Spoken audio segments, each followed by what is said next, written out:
So, hello geniuses, welcome back to this episode of Female Genius. So if we can cast our collective social conscious minds back to a few years ago where a particular Nepo baby named Jaden Smith was on an interview and he uttered this phrase that I honestly think got him bullied out of the internet. I feel really bad for the poor boy. He was like, he was talking about in reference of how he doesn't get along with people in his generation because they just care about selfies and nothing really serious. And then he's like, can we talk about the political and economical state of the world? Ugh. And the internet bullies him. Now, a few years later, was Jaden Smith right? I mean, a lot of the things that we now talk about and occupy media, Twitter, TikTok, Instagram is all about politics, right? It's all about how politics affects us. It's how politics affects money, all of these things. We're largely within an era of social media where politics is the trend, whether that's a good thing or a bad thing. And as a result, I kind of wanted to weigh into this conversation in a way where I felt like I could contribute to some of the conversations that we're having and put some questions into your head and also provide some informational context. But then I recognize that I feel like I need some help, okay? And so I reached out to Dr. Victoria Stewart Jolley, who is phenomenal. I say in this podcast that I'm her biggest fan, but truly, I met her at a dinner in Cambridge, and she was speaking about her experience of working for the UN for 15 years as a legal advisor. And I remember the entire time during her story, I was enthralled. Guys, I love educated women, okay? I just love when women just shine, and she shone and she was so articulate, but she never backed down for any hard question, any argument. She was so clear about her opinions and her narrative, and I was so inspired to walk away and to do research and to really look into some of the things that she spoke about and to really consider my stance on some of the things that she spoke about. So when I was working on season 2 of this podcast and I was thinking, okay, this is a conversation I really do want to have, but I do really, really want to have it with her.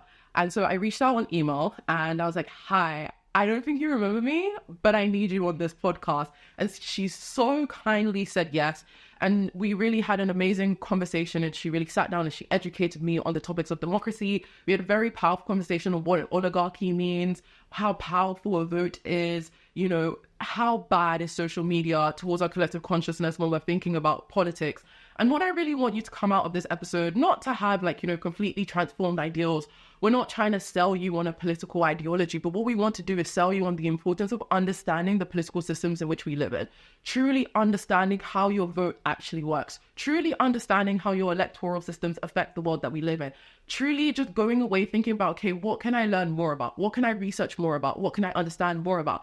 And hopefully in this form, because particularly that I'm doing this in a long form content, that you really get to understand and see the full breadth of our conversation. But nonetheless, I really hope you enjoyed this episode of the Female Genius podcast. Female Genius. Okay, so first of all, thank you for being here on this podcast. I'm very excited to have you. I've been telling all of my friends that I'm like your biggest fan ever since that one Changemakers conversation, because it's stuck in my brain. And one large topic and a theme that kept coming up in that Changemakers conversation was this idea of democracy and how effective is democracy in different settings. And for the people listening, and for myself also, in like your own words, in your own terms, how would you define and describe a democracy to somebody who's probably never really been, maybe not never really been introduced, but doesn't have a true fundamental understanding of what it is? Yeah, it's funny enough, it's a question that arises so frequently because we talk about democracy all the time, but very few people are actually able to articulate what it is. And if I question people, which I do a lot, the first thing they'll come up with is it's the will of the people. And therefore, it's a form of representative government where the population selects politicians. Now, that's fair enough. But then the question is raised, is democracy a government appointment system, the system through which you select your politicians? Or is it a governance system, the way in which we are governed with a set of values and a set of institutions? And the reality of it is that while we can only articulate it in one direction, we think of it in the other direction. We think of it as a holistic system. We think of democracy as having values. But then the question becomes, how are those values delivered to the society? And there is no definition of democracy in politics or in law. But whenever you whittle away, you do get to a point where you can see the attributes of it. So democracy is a representative forum, some system of appointing your politicians. It is the rule of law, so you must have a functioning judiciary. It is the separation of powers within the state, so legislative, executive, and judiciary is just mentioned. It's also intrinsically a taxation system, and that operates in an interesting way. And in this, Rousseau was right. The social contract is absolutely essential for democracy. Taxation gathered from a population creates public goods, schooling, housing, roads, infrastructure, and so on. And then those public goods are redistributed back to the population. In effect, politicians under a democratic system are appointed to be administrators of the sovereign wealth. And if that structure falls apart, democracy starts to fall apart. So it is innately actually quite socialist. It doesn't have to be ideologically socialist. But one thing is becoming clear, and this is building on research by Piketty, that absolute unfettered capitalism and the removal of the delivery of public goods by the society, then you see the disintegration of democracy. And I think it is the most plausible explanation I've been able to come up with for why we are experiencing the demise or the decline of democracy in the manner that we are, because it is happening in societies where there is this shrinking of what society is supposed to deliver to its population. And we're seeing it vividly in America. We're seeing it really, really vividly in the UK. And we're seeing it less so in countries where the social contract is correctly anchored. So not an easy answer, and not really an easy concept either, but I hope I've articulated it okay. No, you have really well. One thing I really want to expand a little bit more is this idea of the social contract. Is this a thing that's rooted in a social understanding that we all must help and provide people? Could that be rooted in religion? What makes a society have a good social contract? What does that look like? Well, it's interesting. We get the idea from Rousseau. Enlightenment thinkers were largely sitting in attics, starving to death, looking at unfettered monarchies and trying to figure out how they could make their lives a little less shit. And that's largely what they're doing. From Kant, who's delivering the formula for perpetual peace, which is to take decision-making away from an absolute monarch and give it to the population, to Rousseau, who's sitting there thinking, I'm looking at a street where people are dying of starvation. How can I make this better? We have a man in a house, and at this stage you're talking about the French kings, where there is wealth and opulence beyond understanding, and yet that is being reserved for a tiny, tiny minority. We need to be doing this better, and we need to be doing it differently. Now, what's really interesting, the second part of this is to answer the question, which is, what is the state for? You asked where these ideas come from. Largely, it's Rousseau that we get the idea of the social contract from, and literally that sort of observational, this is not good, how do we fix it? But we then come to a point of asking the question, what do you want a state to be for? And what's really interesting, I interview people for the University of Cambridge, HSBS, and the more affluent the people are that I'm interviewing, the less interaction they have with the state, the less they understand that the state gives public goods. Now, there's the obvious ones, health, education. But there's the completely unobvious ones like roads, or electricity systems. We don't actually realize that they started life as public infrastructure programs, and that the state actually gives us a whole set of services that we are not necessarily fully conscious of. And the question is, to answer your question, if you close your eyes, what do you want the state to be? What kind of experience do you want to have for your family and in your life? What do you want to not have? And what do you want to have? And I don't think that's driven by religion per se. It is driven by the values of a community. There are communities that sit there and say, well, we want our disabled to be looked after. We want our old people to be comfortable. We want our unemployed, for whatever reason, not to starve to death. We want our children to be well educated. This is what normal looks like. And there are other societies who don't see things in that way. They view self-reliance. But for democracy to exist, you have to have a proportion of the delivery of goods to the public, because that's what the ties that bind that structure look like. Thank you. No, I think I have a more clearer understanding, and I'm sure our listeners do too. I think one thing I'm very curious about, kind of following along those lines, I mean, last time we spoke, 1,000,001 things have happened in American politics since we last spoke, and it's been like a week.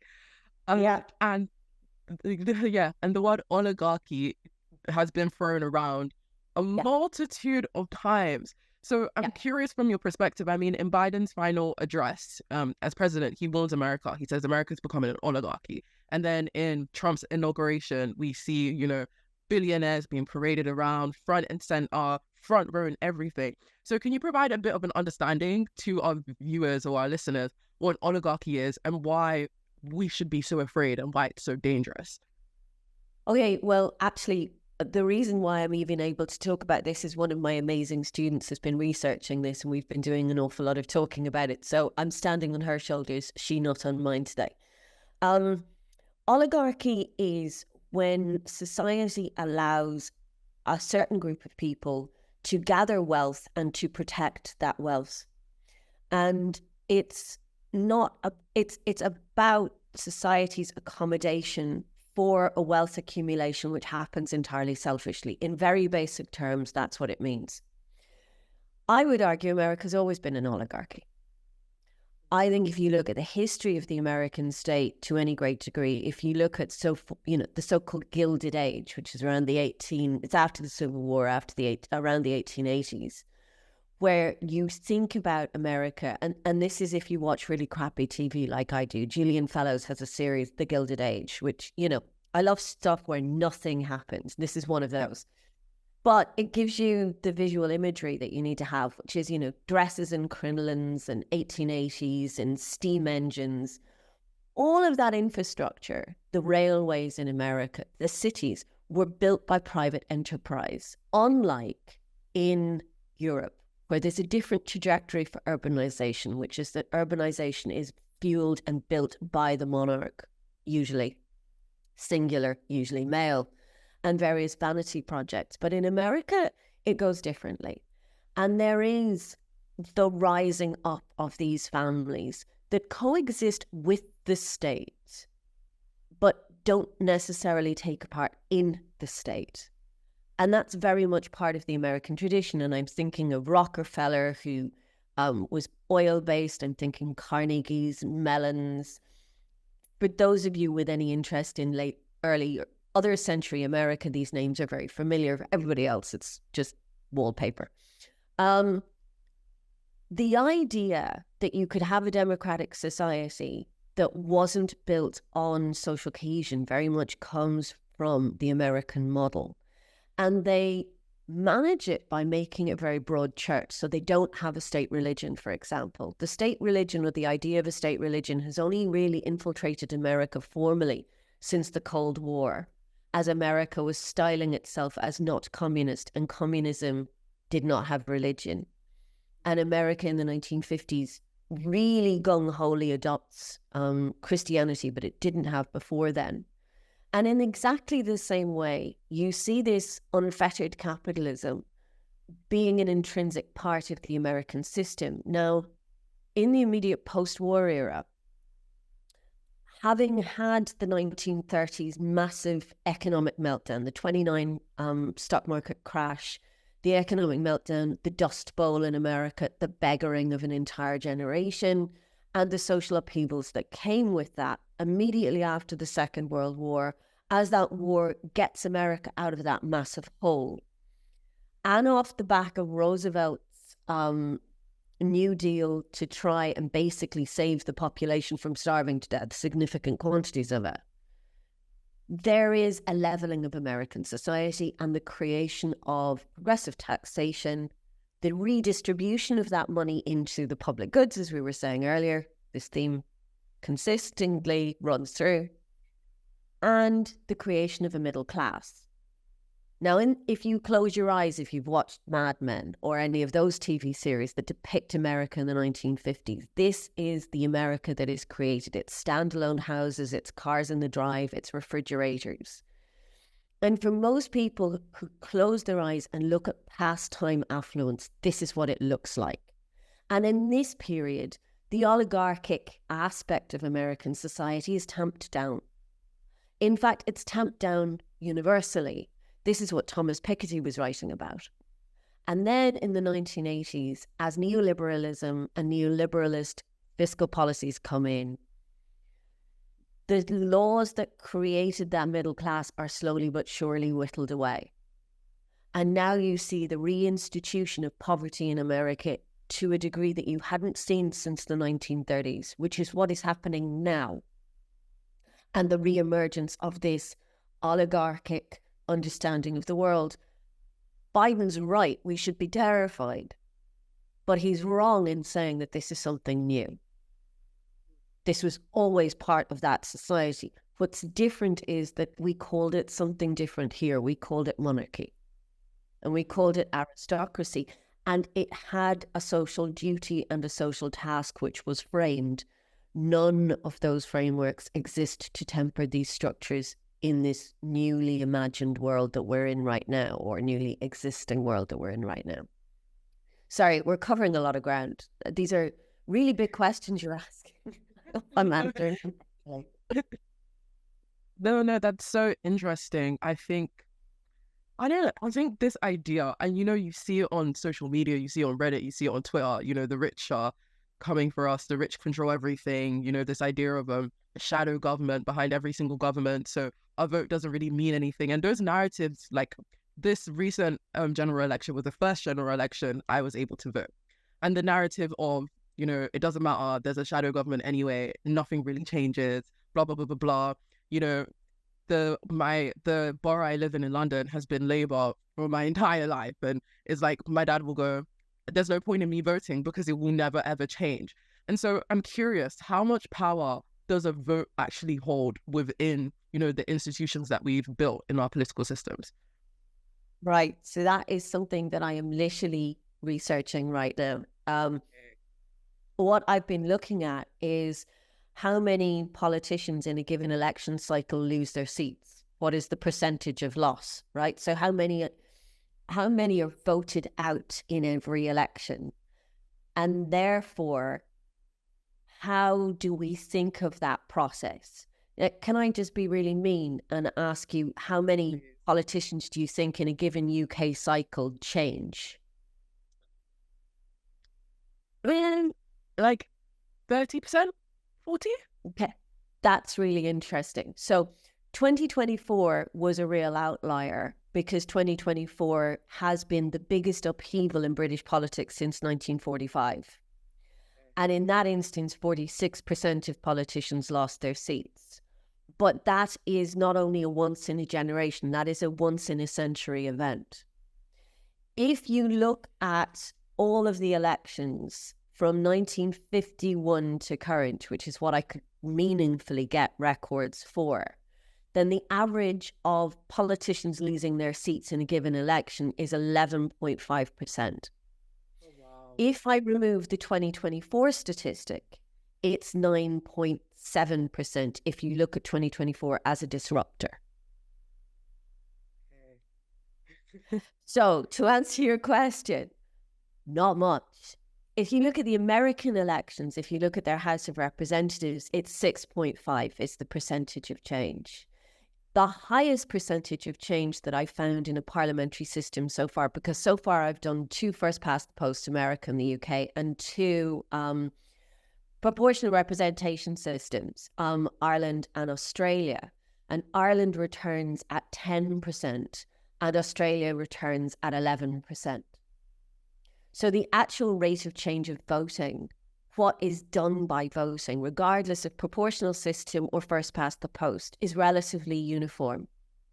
Now, the questions are why, and unfortunately, this is where I would need to turn to a sociologist and go, dear sociologist, could you please explain this? Because I'm a lawyer and a political, international relations person, really, but predominantly a lawyer who really loves their systems. That's my brain. And say, could you please explain this to me, Mr. Sociologist or Mrs. Sociologist? And I'm sure they would come up with a whole load of reasons about power holding and propaganda and messaging and voting and vote patterns. But I think underlying all of those explanations is another aspect, which is that those in power manipulate systems to make their power holding as stable as possible. And it is very natural. And in the global south, we call it corruption. And in the global north, we call it good governance. But it is exactly the same thing. And that this idea that elections sweep through an assembly is not actually true. It's not actually true at all. But Schumpeter, there's a lot of different theories on democracy, and I said at the very beginning there is no agreed definition. Most of the definitions are crap. They're really fluffy. They're like representative government and then freedom. Well, freedom's not a value and you can't measure it. Freedom of thought, conscience and religion, fine. Yes, that's an identifiable right, and you can see freedom of assembly and the right to vote. But beyond that, what are you talking about? And then they'll go, oh, yeah, well, participation, great. Okay, fine, participation. But if you were to hand this definition to a passing alien, would the alien be able to replicate this thing called democracy? And the answer is no, that they couldn't. So what I've been trying to do is to really understand all of the little clicky mechanisms that actually make the damn thing work. And one of the more plausible definitions was Schumpeter, who says that the will of the people is unknowable and that they only really have power on the minute that they cast their ballot, and that there is a power period for a population of about a month before an election where they have to quantify exactly what it is that is important to them in the casting of that ballot. But after that, nothing. The power dissipates the minute that ballot is passed. And unfortunately, I think Schumpeter was correct. Now, he came up with this definition because he wanted a definition of democracy that would incorporate socialism. He was writing in America in the 1950s. I think his thinking was in the wrong direction. I think it's quite easy to justify using Rousseau that aspects of socialism or a social contract have to exist in democracy to make it work. Otherwise, it is simply something else. But to answer your question, how do we exercise effective power at the ballot box and in this representation system? I don't know. Nobody's done this research. I'm literally sitting down with lists of politicians and looking at the duration of their service. How many of these people have served for more than 10 years? Even this is the 2024 Parliament I'm looking at, and I'm still finding that at least a fifth of the Parliament, which is over 100 people, have served for more than 25 years. So that's incredibly stable. But how to change that? Oh God, I don't know. And now it's getting even more complicated because I'm sure you're going to ask me a question about truth, and then we're really into sticky stuff. Yes, I am. So you mentioned last time we spoke about this, like the quote just stuck so firmly in my brain, was that a printing press is talking to you and telling you what to think. And you spoke a bit about the idea of being in a post-truth world. How does that influence our perception of politics and the way in which we interact with our political systems? It is absolutely terrifying. This was in the context of a panel that I was on, and somebody said, oh, it's like we're back with the invention of the printing press, talking about AI. And then I would love to say it was me, but somebody else turned around and said, yeah, but the printing press is telling you what to think. I think, again, no easy answer to these questions. We definitely, I mean, I was at another thing where a very senior journalist was there, and he basically said that the day that Trump came to power in 2016 was the beginning of the post-truth world. And I think that is definitely true. But what in God's name do we do with it? And unfortunately, where AI is concerned, our respective governments have chosen to engage with it in probably the worst case scenario that they could have come up with. And the analogy that I have with this is stem cell research. Whenever stem cell research started, everyone was absolutely terrified that people would be trying to clone people, which, considering how weird people are, is not an unlikely outcome. So they legislated first, and then they innovated, and then they legislated, and then they innovated. And I was asked about AI development in relation to defense and military behavior. And I said, look, you need to do this. That's not what everyone's done. They've gone full-on arms race. And we've now gone full-on expansion of AI without really understanding what in God's name it is that we've created or we're doing. We also now, particularly in the UK, particularly for people of your generation, are hideously undereducated when it comes to your own history. And I don't mean that in a patronizing way. I mean it as a call to arms kind of way. You're not taught correctly about colonialism. You're not taught about the Troubles. You're not taught about the history of the island that you're standing on. You're not taught.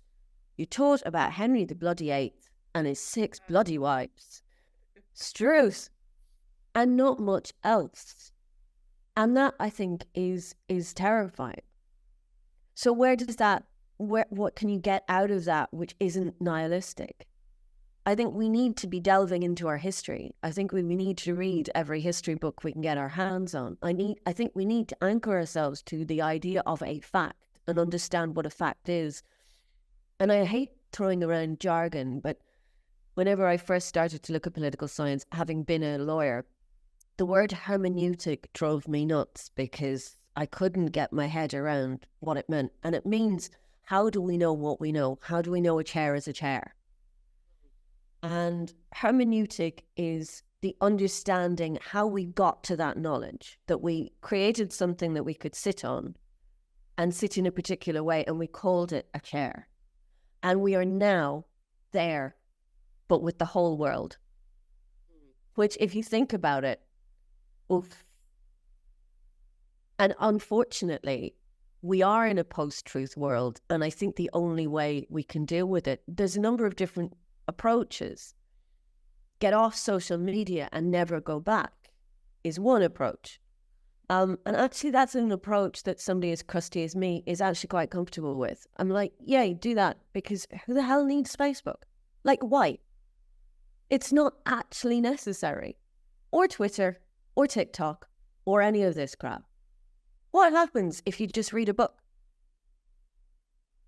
You know, that's a very, very basic, like, we do have the power to switch this stuff off. And maybe we need to start thinking about that as an actual approach. And maybe if we did that a little bit more, we as individuals might feel that we actually are somewhat more in control. And maybe that might reduce some of the billions we're pumping into these oligarchs, if you think about it.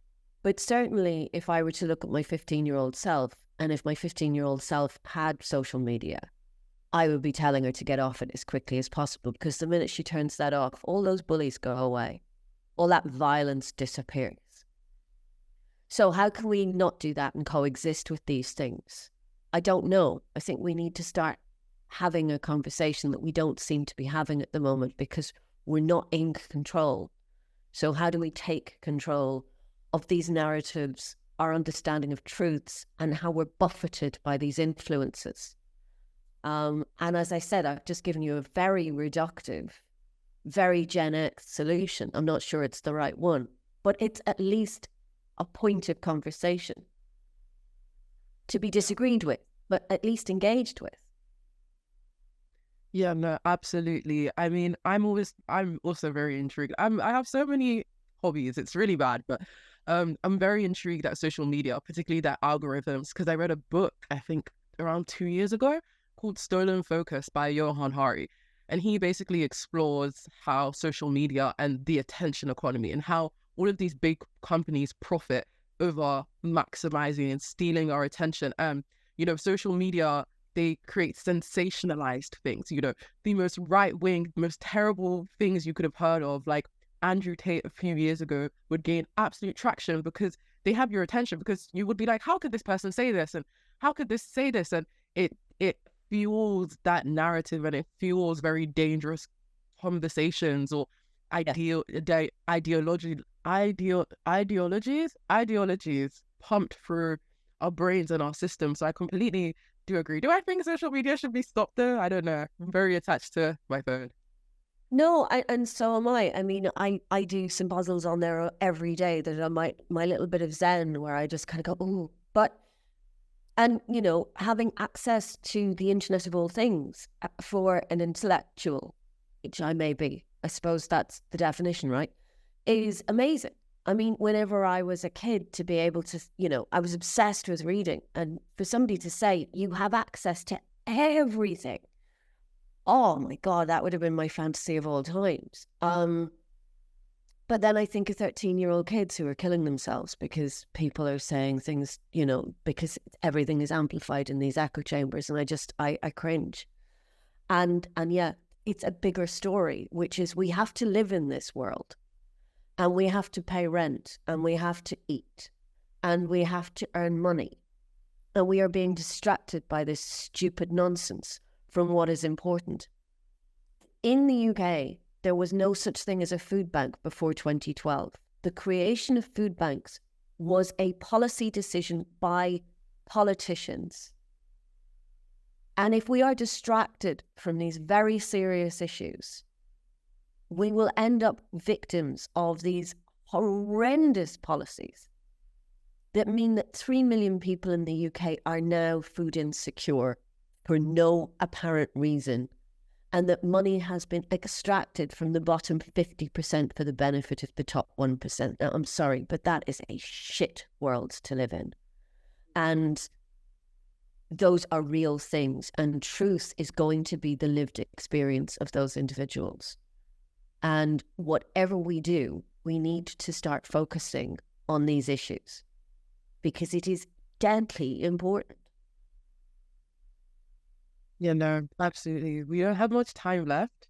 So I'm going to fast track to my final question, even though I didn't have time to explore all of my questions, which is really sad. But I'm curious about when, you teach at the University of Cambridge, you're constantly interacting with students and young people. What gives you a sense of hope when you think about our political future? Maybe you don't have a sense of hope. Maybe this is an assumption that I'm making. Oh, Jesus. Not so much right now. I think I'm still in the, oh my God, we're doomed phase. I'm sorry, people, but Trump, I had a colleague the other day who was like, oh, I'm just going to sit and eat the popcorn and watch this because this is amusing. And it's like, this is not amusing, my friend. This is not amusing at all. I am scared. I am worried. I'm fearful. I'm all of those things right now. But do I know that we will still be here in 4 years' time? Yeah. And the question is, what will that look like? On an upbeat level, because I suppose we do need a little bit of oomph. I mean, I love the people I teach. I'm always, it's not, oh, I love my students, because that can be as patronizing as hell, right? Let's not do that. But to be part of a community where there is a common endeavor to push boundaries and ask questions and challenge is an amazing privilege. And, Cambridge, everybody's a bit weird because we're born working as if our dying breath was 5 minutes away. Everybody is this incredibly driven creature, probably more so than in other spaces because, we're a selected group, right? And that drive and that energy is exhilarating to be part of. And to see a lot of people, because I teach politics, who are desperately committed to fighting for a future that they want to participate in. I think that, be it a feminist future, a poverty, poverty reduction future, an inequality reduction future, a global south leveling up future, a justice future, whatever those futures are, that they're completely committed to it. And that's fantastic. And that's, I worked for the UN for 15 years before I kind of had a midlife crisis and segued into some form of academia. And that it's not that it gives me hope, but it's like, okay, we have a job to do. I actually found, oddly enough, between 2005 and 2015 the hardest decade in many respects, because everyone was so bloody complacent. It's like, oh, liberalism is amazing. And I was kind of sitting there going, I'm not sure this is good. I don't think this works. You've just invaded a country illegally, and this democracy law isn't working. And for a long time, I think I very much was Cassandra, and now I'm much less so. And people like you actually want to hear what I'm saying, as opposed to kind of going, oh, there's the nut job who's telling us that we're not doing terribly well. So, it's been nice to evolve into that, I suppose, as well. Oddly, now I say I'm terrified, people are like, oh God, must be bad.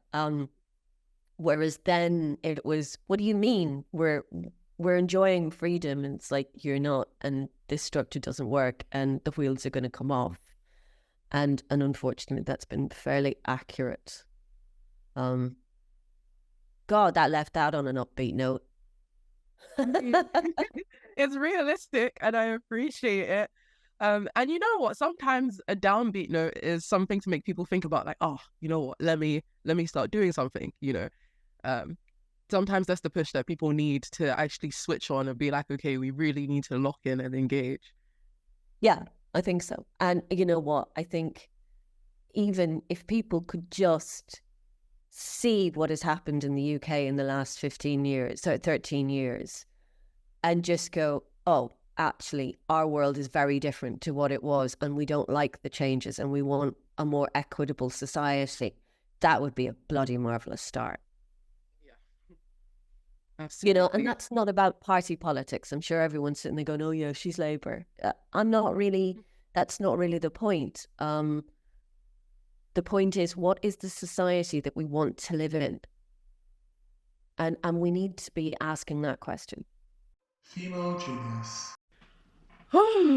Guys, what a combo, what an episode. I'm filming this outro like a week after, but I was editing this all last night, and I remember I'm sitting in this spot. My dad was across from me while I was editing, and he was like, wow, that was some really deep shit. I was like, yeah, this is some really deep shit.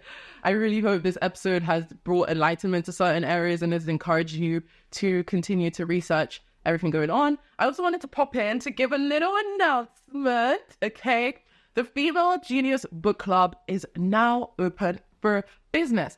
And I did book club episodes last season, and they were some of my most popular episodes. And I wanted to create a more structural format that could also help you on your reading goals and on your reading journey, where essentially at the beginning of every month, I introduce a book. That is the book of the month. And at the last Friday of every single month, that's what the book club episode is going to be based around. We're going to be talking about this book. I'm currently looking into a platform in which we could all come together and conversate about the book of the month we're currently reading. The book clinic will still be open, but I just wanted to come here and say at the end of this podcast that the book of the month is Never Let Me Go by Kazuo Ishiguro. So I go to Waterstones a lot, okay? I go to Waterstones too much. And so while I was at Waterstones, I'm always having conversations with the booksellers. Honestly, if you want a good recommendation, go to the booksellers. So I was talking to the booksellers. I was kind of thinking, I want a book that shifts my consciousness, that makes me consider my humanity and the meaning of life and love and friendship. I want one of those books where I'm sitting in the middle of the night staring at the ceiling. And I don't think I've had that type of book feeling in a while. I've had books that I've really enjoyed. I've had books that are really fun. I've had books that are incredibly well written, but I haven't had a book that truly made me sit and rethink my life. And then the bookseller was like, Never Let Me Go. Here it is. Buy your copy now. And so I did. And so I thought, wow, this bookseller was so adamant that this modern classic would change my perspective, that I think is the perfect book for us to kickstart off the Female Genius Book Club. Okay, so get your copy of the book, right, ready for the month of February. And then I believe on February 22nd, I will be releasing the book club episode, talking and deep diving into some of the characters, some of the overarching themes of the book, you know, some of your opinions of the books, and of course, our ever famous, ever popular, it's not really famous, but it will be, we're being delusionally positive this year, ever famous book clinic where you guys can send in your dilemmas, and I'm going to give you a book recommendation based off of your dilemmas. So it's going to be awesome and it's going to be amazing. So make sure you tap in, and also follow Female Genius on social media, so on Instagram and TikTok, if you want running updates on my opinions of this book, spoiler free, of course, until the book club episode.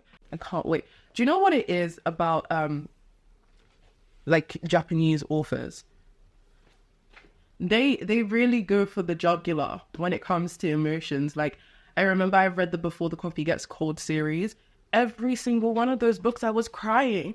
I just feel like they have such a great, I don't know whether it's their wording or maybe it's the Japanese language or some aspects of the culture, but they really have a very beautiful way of expressing and detailing some of the most intricate emotions within the human kaleidoscope of feeling.